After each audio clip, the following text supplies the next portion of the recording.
Now to enlighten us on how to thrive in a diverse and inclusive academy, our keynote speaker, Lena Hill.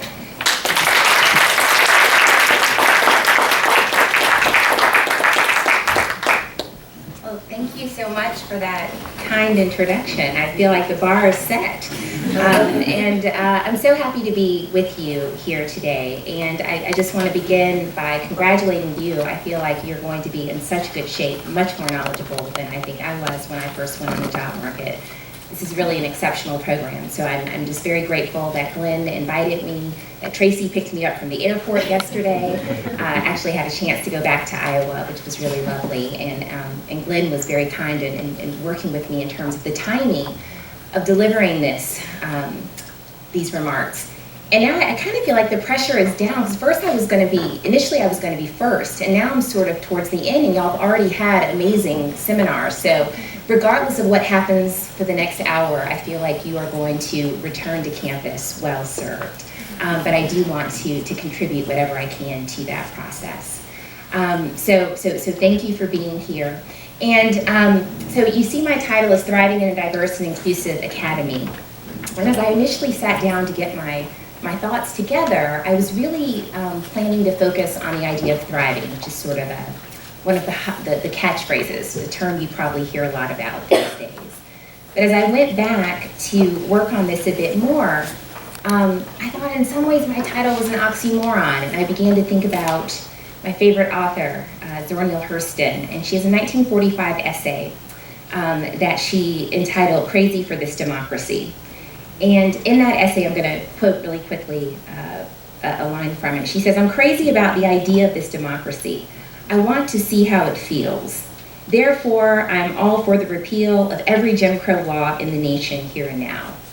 So of course, what she's getting at is she's heard about what the US democracy means, but she hasn't actually experienced it, because as an African-American woman in 1945, she wasn't privy to all the privileges of being treated as an equal citizen.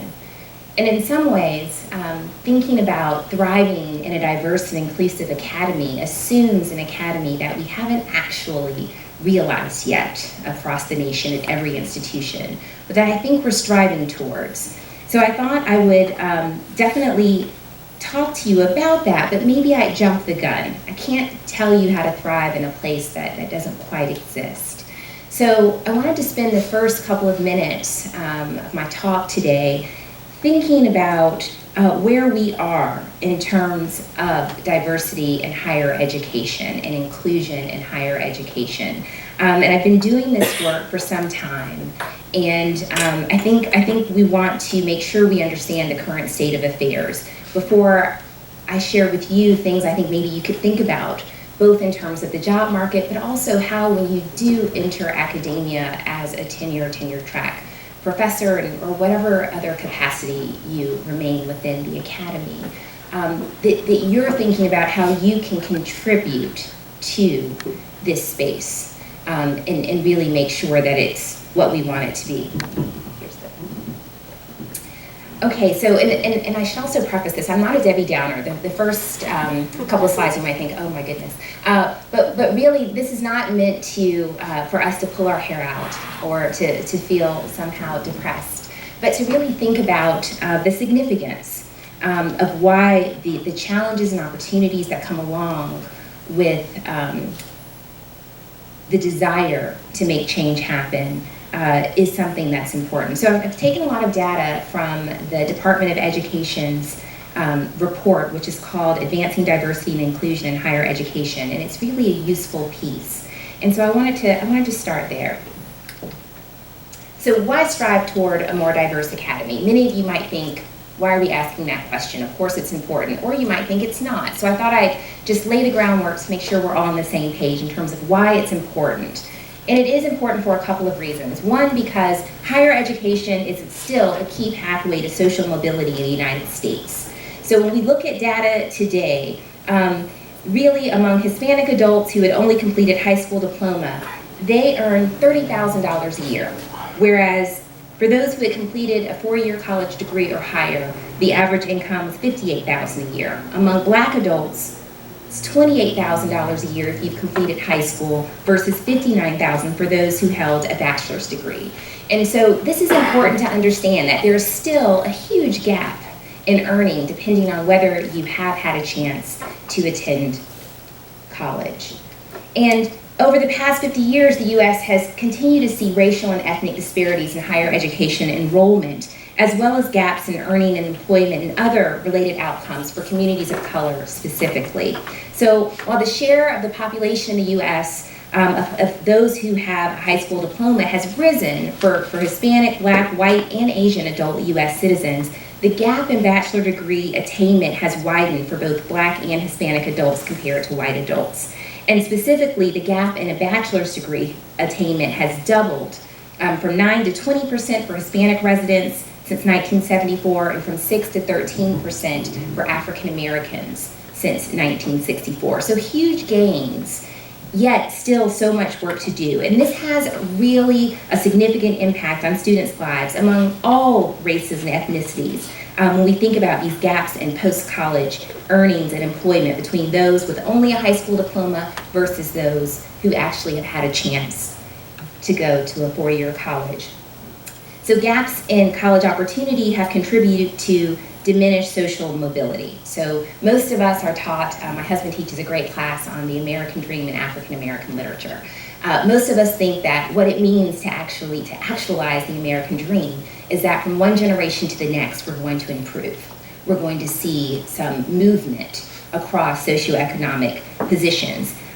Within the United States, if you don't have the opportunity to go to college, we often don't see that mobility that we expect. And so those disparities continue. And this is particularly true for people of color who share many of the same childhood and educational experiences as low-income and first-generation students. And this is important. We talk a lot now about first-generation students.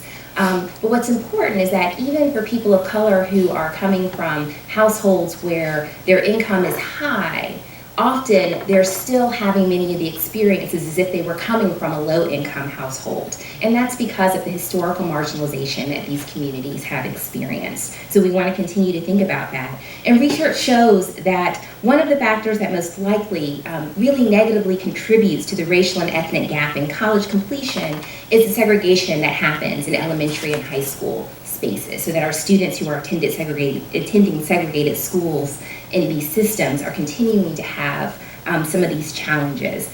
And students of color also on average have less access to advanced high school courses, or for many of you that I've met some of you who are in education, they don't have counselors that are preparing them for college admission, or for thinking about all of the different opportunities that are actually available to them. They don't know about those. And then we still have a problem with the participation of underrepresented students of color really decreasing across multiple points when we think of the higher education pipeline, including at the application process, admission process, enrollment, and persistence and completion. So in some of the work that I did at the University of Iowa, I always thought about this, that you hear people who are serving as a chief diversity officer, and often they spend a lot of their time thinking about any kind of big event that happens and draws everyone's attention to it. And I think that happens to be the case at a lot of universities. But then when you start digging in and looking at the graduation rates of Black males, or you'll see the graduation rates for the entire university, but then when you start breaking it down in different areas, you realize that that's something that we really need to attend to, and it matters who's teaching in these classes. So I'm going to get to why it matters where you go and what you do when you get there. So a smaller proportion of Black or Hispanic high school graduates than white graduates enroll in college, and more than 80% of Hispanic, Black, and Asian students have a gap between their financial need and the grants and scholarships they receive to actually get through their education. Nearly half of Asian students who enrolled in post-secondary education complete a bachelor's degree, compared with fewer than 1 in 5 Hispanic and about 1 in 5 Black students. And finally, the interaction of race and ethnicity, family income, and parental education can influence educational and labor market outcomes. So 6 years, if we look at the 6-year bachelor's degree attainment among post-secondary undergraduate students beginning in around 2003, It was higher for white and Asian students compared with Black and Hispanic students, even when taking into account family income, even if that's all equal. And this, of course, becomes a measure of one aspect of socioeconomic status. So these data points really remind us of why establishing a diverse and inclusive academy, particularly with regard to underrepresented minorities, must be a priority. It's something we have to think about. And so I wanted to start with laying this groundwork to ensure that we're all thinking about this, because it's not about do we care about one group more than the other. And that's why I always like to think about inclusion, because that's the work of inclusion, that no matter, like, whoever we are able to bring in, both at the student level, the faculty level, and the staff level, we want everyone to feel included. But when we think about which groups we're particularly focused on in terms of diversifying the academy, we want to think about the reality of these numbers, of these trends, in terms of what it means for our country if we're not successful in changing some of these trends. So I wanted to spend some time thinking about the consequences of failing. And I had a feeling these were going to be really small. So I know if you don't have like really good glasses on, you might have a hard time seeing some of this. So I'll just describe real quickly what's on some of these graphs. So this one really is just showing the differences in the average income depending on whether you have a college education or high school, associate degree, or bachelor's, and then the total. So some of them are repeating the numbers. So for instance here, you're seeing some of the numbers that I mentioned in terms of the differences between different groups, whether they have a high school diploma versus a bachelor's degree. And since this is a sort of bad slide, I'm gonna just talk a bit about it. So if you look at the unemployment rate for college graduates, it's half the national average, okay? So 95% of jobs created during the economic recovery have gone to workers with at least some college education, and these are things I hope we're aware of. Workers with at least some post-secondary education now make up 65% of the total employment, and those with a bachelor's degree hold 57% of all wages. So all of this is very important when we think about what you're going to do when you enter the academy and how you're going to play a role in making sure that we continue to move toward a more diverse space. Because gaps in college access and opportunity to complete a degree have really contributed to the lack and diminished social mobility across generations within the United States, particularly for people of color. There is some good news though.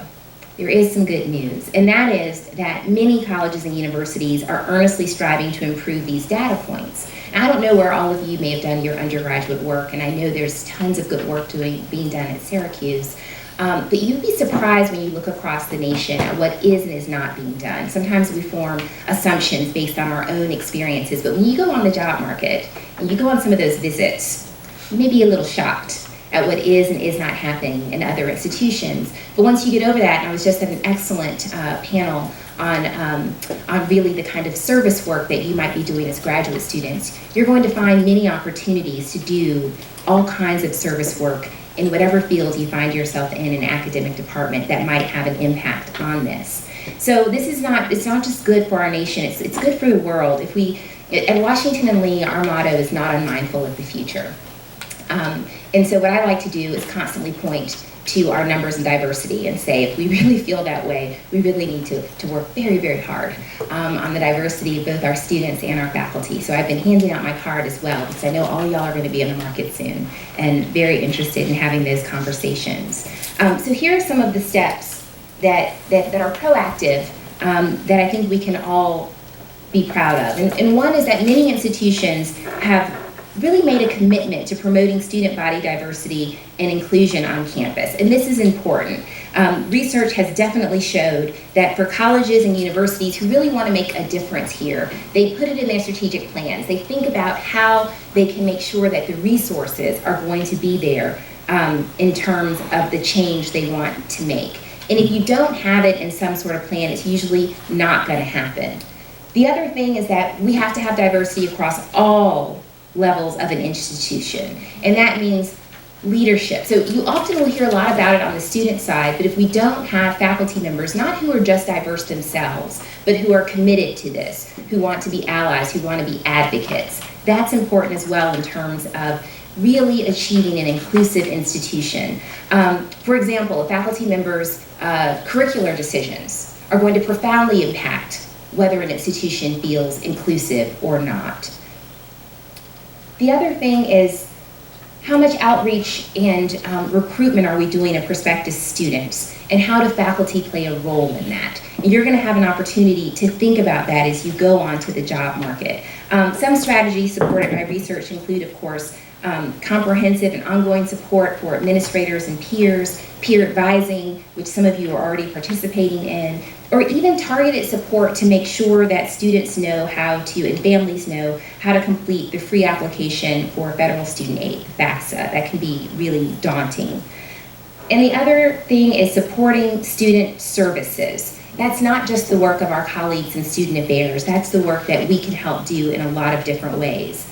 And finally, when we think of how do we actually create an inclusive campus climate, all of these things go into making a more diverse and inclusive academy. Now, you might be sitting there thinking, I'm a biologist, I'm a mathematician, this doesn't matter. I'm going to get a job, I'm going to teach what I teach, and I'm not going to be thinking about this. Or you might be thinking, great, I'm a white male, this black woman is here to tell me I'm never getting a job.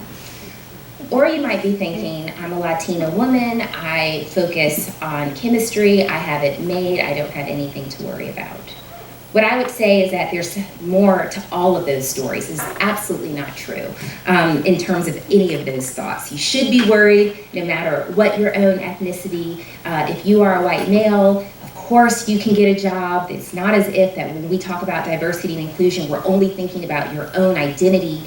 All of these things I hope that we spend the rest of the time talking about will give you a sense of how you can prepare most accurately, because if we do, and I hope that we continue to do this, there are steps that you can take and should take. So first of all, every school is still looking for the best candidate. I've talked to people and they're like, well, no, they're not looking for the best candidate anymore. Or I have faculty colleagues who say if we are talking about diversity and inclusion, then we're no longer looking for the best candidate. That's absolutely not true. We are, but in the academy, the best candidate has always been a subjective term, right? We start talking about fit. At my institution, sometimes I would talk to people who would say, well, if you didn't attend a small liberal arts institution somewhere in your own educational odyssey, then how can you come teach here? Well, traditionally and historically, these institutions have been incredibly undiverse. So of course, many diverse candidates haven't attended an elite small liberal arts institution. So if that's all we're looking for, if we're saying you can't come here and do well unless you've had this experience, we're already, right, taking a huge field and narrowing it. So that's not always the best, right, candidate. It's never been the case. It's always been vague in certain ways. We've looked at, well, if you go to this school, then that's all we care about, right? And just because you've had the opportunity to go to an institution with a certain name doesn't at all mean you're the best candidate. And I do want to tell you that I don't feel that that's at all the case anymore. So the job search itself is highly variable. I've sat in many departmental discussions where we'll have a candidate that we think is definitely the best candidate.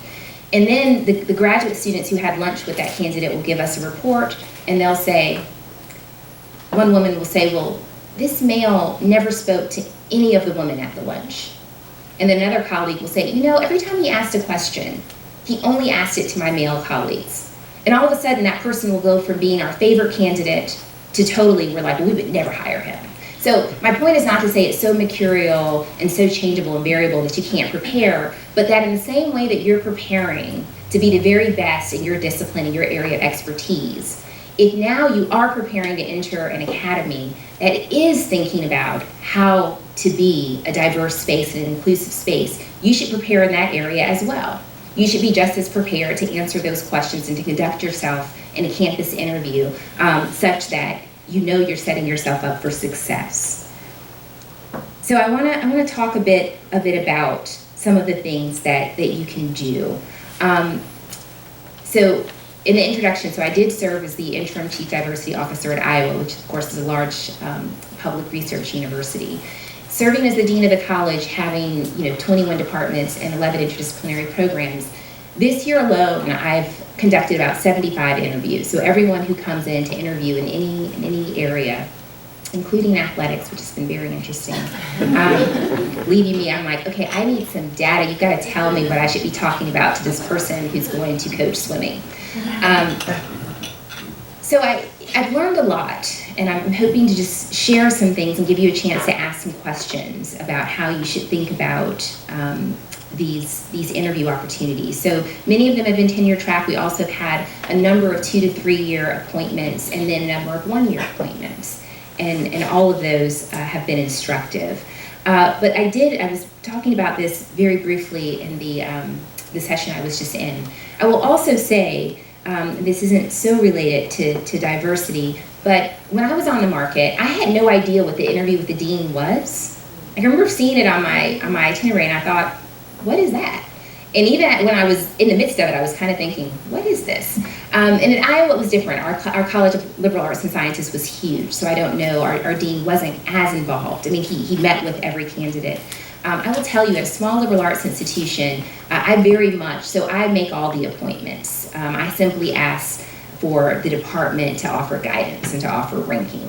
And across the academy, and talking to my peers who are deans and also provosts, the new emphasis on diversity has made it imperative that leaders on campus get involved in hiring, because often the most committed colleagues, they are very committed to social justice and to diversity, but when they get a line, that commitment sometimes goes out the window. And if you don't have someone who's looking across the unit and saying, okay, for the last however many searches we just had one of our departments had to go through accreditation, and they told us, you've had 5 opportunities for 1 year hires, you've had 6 opportunities over how many years for a tenure track line, and you've not made any diverse hires. And when that happens, an accrediting body, we failed in that area. So this is something that across the nation people understand that deans and provosts have to have their eye on. So please know that when you have that 30-minute meeting with the dean, it is meaningful. Even when I have colleagues who say, oh no, when I meet with a candidate, I just want them to feel comfortable. I just want to tell them about what it's like to live here. Know that that's not always the case. Sometimes that can be a very important opportunity. So it's an important area and something else you should think about. The other thing I want to share really quickly is that the teaching demonstration. If you are looking at a small liberal arts institution or institution that cares a lot about teaching, or if you just find yourself having a moment within your campus visit where you're not only going to do your scholarly presentation, but you're going to do your teaching demonstration, out of all of the searches we've had this year, I would say the number one problem candidates have run into: poorly developed teaching presentations. If you are in STEM and you love active learning and you have an idea for a flipped classroom but you've never done it before, your campus visit isn't the time to try that out. Okay? It's not the time. Please make sure that your PowerPoint, that your slides are in order, right? These things, it's not as if we want to mentor new colleagues, so we're not expecting you to come in and be some sort of star teacher. That's not what it is. But we have to imagine you moving from the space of your interview to 5 years from now as a good, right, having a good classroom present, having the pedagogical skills to, and what a lot of my chairs will tell me is this person does not seem open to mentoring. You cannot, things can not go perfectly for you, but if you show yourself as someone who is open to being mentored, that makes all the difference. I just talked to someone over one of my chairs, and the search is going to fail because we felt that no one had the teaching chops or investment to want to do this. So I wanted to mention that before I dive into the heart of what I want to talk about for the time we have remaining. I'm watching the time, so I want to have plenty of time for questions and answers. So the question of preparing to thrive. You should start preparing now. There are lots of things that you can be doing right now if you're thinking about moving into a tenure track job. So the first, I'm sorry, that's probably small too, but I have a microphone, I'm going to read it for you. Start preparing to demonstrate your commitment before you go on the job market. if you can, if there are opportunities for you as a graduate student within your department to take on certain responsibilities that will show that you have that commitment to diversity. In the STEM fields, there are tons of summer programs or other things where you can volunteer your time. If there are other spaces or programs that you can get involved in and mentor, even if it's secondary education, right? If you can go into your local community. At Washington and Lee, we are doing a lot of community-based learning. It's very impactful when someone says, I've worked a lot with first-generation students. This is something I've thought about, and I've thought about it in terms of my own pedagogy. And I had this experience working with X school, right? Any of the things that you can do, that you can talk about within your job materials, or that your mentors and advisors can talk about, that is very helpful. That is something you should really be thinking about now. So again, seek out opportunities to volunteer or mentor diverse students. So the undergraduate students, if you are TAing and you see opportunities for mentorship, those are things that you can talk about in your materials that will come alive to someone. It's very different when you hear someone who says, I believe in inclusivity. I believe in it. And someone who said, you know, I had a few courses where when I looked out at the composition of my classroom, it immediately struck me that certain students were sitting together, and then when I started to receive some of the exams, I realized that there was a profound discrepancy in the way that students were performing. I reached out to those students, I invited them to come to my office hours, and over the course of the semester, these are the changes that I saw. I continue to be in contact with some of these students, and it's been a very fulfilling aspect of my own pedagogical growth, right? You see and you're always going to look for those kinds of concrete examples that you can weave into all of your statements, whether I know there was just probably a wonderful session on your teaching philosophy. Those are the kinds of things that you want to be able to say if you do want to show yourself to be invested in diversity. Learn about inclusive pedagogical strategies. Do y'all all know what inclusive pedagogy is? Are you familiar with the term? Do y'all have a Center for Teaching at Syracuse? Yes. Okay. Well, actually, Martha Deedy is sort of our one-person Center for Teaching. Okay. Know that person. Whoever, Martha is a great resource for you. Just know that. She's a great resource. If you can have someone. Often, if there are classes, or if through this program, there are classes in inclusive pedagogy, please make sure you're taking advantage of those. But a Center for Teaching will often have webinars, and these are things that you can kind of look into as well, that will talk about inclusive teaching strategies that will just kind of put you one step ahead. And so I want to give you the definition of inclusive teaching and learning. It really posits that cultural diversity or difference related to identity and experience is crucial to learning.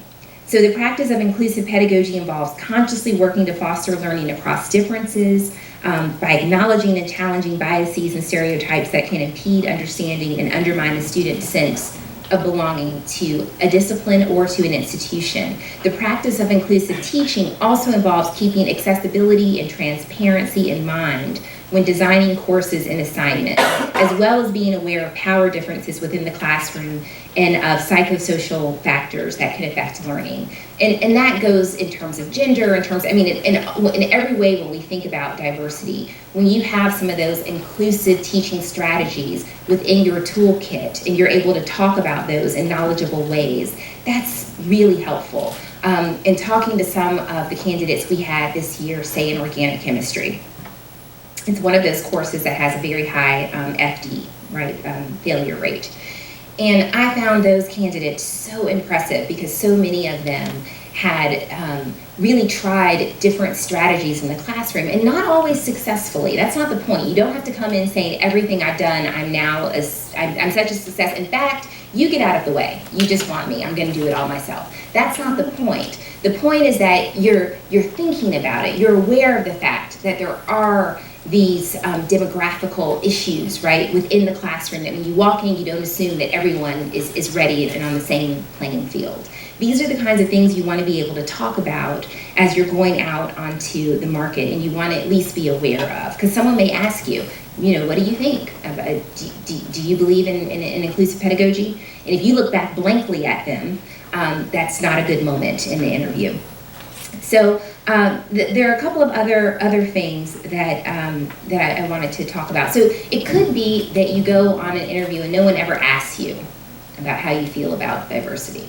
When you meet with me, I'm not going to ask. I don't ever ask someone their thoughts about it, but I do always say at the end of the interview, are there any questions you have for me? If it hasn't come up, first in your materials, if they don't ask for a diversity statement, and that's a newer thing that people are beginning to ask about. We're all still learning how to teach you how to write one. Believe you me, when we're reading them, we're still learning which are the good ones and which are not. It's really kind of new genre. But if no one has asked you to write a diversity statement, that does not mean that they don't care about how you feel about diversity. And silence on that matter actually speaks volumes. If I can read through all your materials and I have no sense of your commitment to diversity and inclusion, that's meaningful as well. Okay, so I wanted to make sure that you think, well, I got through it and they didn't ask me for a diversity statement, so I'm fine. No, you still want to make sure you can weave it in. So at the end of your interview, that's a good time. So I wanted to give you a couple examples that I was impressed by this year with some of the candidates that I met with. So first, I was interviewing a candidate, a white young man who was interviewing for one of the hard sciences. And he was great in every way. I was very impressed. And at the end of the interview, I said, do you have any questions? And I knew he was an alum of W&L, which W&L it's Washington and Lee. So the Lee is for Robert E. Lee. And my office is in a space that was called the Lee Jackson House, but we just changed the name after the first woman who was given a tenure track position, so that's a win. And he said to me, when I attended W&L, it was not very diverse. And it was in my graduate work and going on to a postdoc that I recognized all the things I didn't learn here as an undergraduate. And I've had a chance, and he said, my wife is also a W&L alum, and we've really been struck by all the things we've learned and the work we've been able to do at other institutions. So I want to ask you, what are y'all doing to change Washington and Lee so it's no longer the institution that it was when I was a student? That was a great question. It was a great question because he made sure that I didn't go away thinking, oh, a young white man who graduated from W&L. W&L is an amazing institution.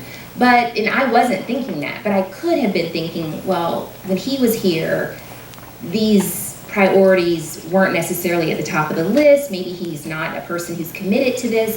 And he made sure that I couldn't leave that conversation with that thought in my head. And that was really important and actually very impressive. Another moment, I was meeting with a candidate from China. And again, already very impressive candidate. And she began talking about how not only her work was very impacted by her own experience as an international student, but how she would want to be very invested knowing that our numbers were quite small and mentoring international students. And she asked me, what are the kinds of things I'd be able to do on your campus? Again, a great moment for me to then say, well, we have these different programs, we're really working to increase our numbers in this area. It'd be great. She already has me imagining how she'll contribute to some of the goals and priorities that I have and that we all have at W&L based on our strategic plan.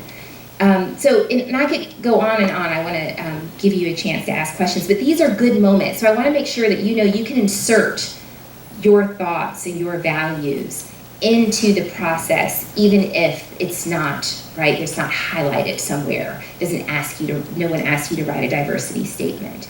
I also encourage you to think about the things that you're going to need to thrive in an environment, in any environment that is going to be new to you. And I'm never offended when someone says to me, you know, I practice, you know, this religion, it's not practiced very widely, you know, is there a community here? Or how, you know, could you put me in touch with people that would be able to tell me about what it's like to live in Lexington as a practicing Muslim? That's fine. You should also be thinking about, is this going to be a space that's going to let me not only thrive as a scholar, but thrive as a person?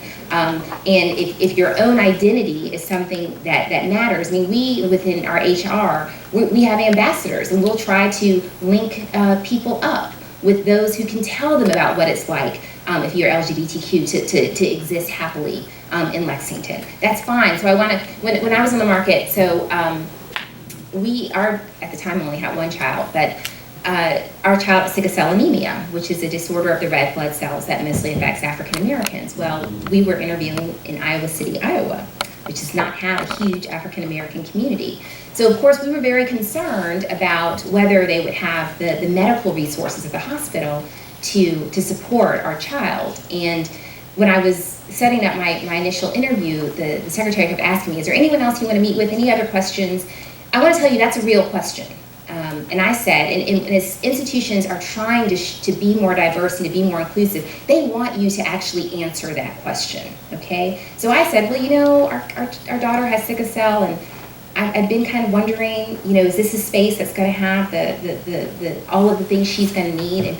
And they set me up to meet with the head hematologist in pediatric hematology so that I could have that conversation, and that was really important. I mean, our daughter ended up needing a bone. I mean, it ended up being a lot of complications because life happens, and it meant a lot that I knew I was coming to a space that cared enough about me as a faculty member that they made sure they could allay my concerns in that area. So I encourage you to ask those questions. So I want to dedicate just the last couple of minutes to how you can make a difference as you go into these spaces. And you may already be doing some of these things as graduate students, but soon there will be a moment where you'll be the people making change happen. And I want to just share some things you can do. One, avoid standing in the way of progress. And you might think, I would never stand in the way of progress. Let me give you some examples of how you might stand in the way of progress. I remember I was meeting with a graduate student, and I had moved into the president's office. So I was still working with my graduate students, but I wasn't doing a lot of teaching. And I was super, super busy. I was, you know, everything from attending games and tailgating for 6 hours on Saturdays, which was a lot of fun, but also a lot of time, to, you know, meetings all day long. And so anyway, this graduate student asked to work with me in an area, a text that was not really in my area of expertise. And I said, well, what about so-and-so? And I named one of my male colleagues, and she said, oh, well, he told me he is super busy and that you would probably be better. And I'm like, what? Like, what does that mean, that he's super busy? We're all super busy. And what my point is that oftentimes women in the academy end up doing a lot more mentoring because people, men and women, feel more comfortable coming to us and having us as a mentor. But then some of our male colleagues are sort of passing people on to us by saying, you know, I'm really busy, as if the rest of us are like, we're chilling. We're just, you know, in our offices with our legs on our desks. So that's a way, so be thoughtful about that when you are in that position and someone asks you. Do you try to pass off? Do you try to, you know, give a wonderful, and this is a wonderful student who I'm now very much enjoying working with, and I wanted to make sure I brought all of my grad students with me, not physically, but still working with them.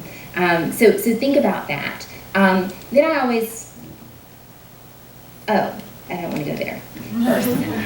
That's really important though too. And maybe I will, because we can talk about other things in question and answer. But discover your passion. So, and this was another thing that I really loved in the last session I was in. Think about what you actually care about, the areas that mean something to you, right? So if you are an international faculty member, then it's fine. Like, that might be the area that you want to work on. If you're from a rural community, right? And I know y'all had a great session on that. It doesn't have to be one of the sort of big diversity areas that you feel you have to contribute to. Really figure out the space that means something to you and then work in that area. Hold leaders and administrators accountable. A lot of times you will have different leaders who say diversity is important and it's in the strategic plan and you hear nothing else about it. But what I'll tell you is then sometimes as an administrator, I hear nothing from my faculty in terms of what they think we should be doing. They don't hold my feet to the fire to say, well, you said retention is important. What are we doing about retention? You know, I find myself doing a lot of educating and a lot of pushing when I often think that many of my faculty who are writing op-eds, who are marching down the middle of the street saying we need to do something about Lee Chapel, but then when I want to talk about the hard work that it takes to mentor diverse students, when there's a program that's happening, who shows up? Who gives up that time on Saturday to decide to meet with our first-gen students of color? Those are so when I say you too can make a change, that's what I mean. Think about some of this. And so I'm going to end here because I've gone a little longer. Brian Stevenson was our commencement speaker. Do y'all know who? So Brian Stevenson is the author of Just Mercy. And he does a lot of work he's an attorney who's done transformative work for inmates on death row. And Just Mercy is amazing. So please read that book if you've not read it. And he was our commencement speaker for our law school graduation. And he talks a lot about doing justice. And that to do justice, you don't have to be an attorney, you don't have to work in the criminal justice system. We can all do justice in different ways. And so I want to leave you with the challenge of doing justice in the academy, that there are all kinds of ways that you yourself, as a graduate student or as a new faculty member, can indeed do justice.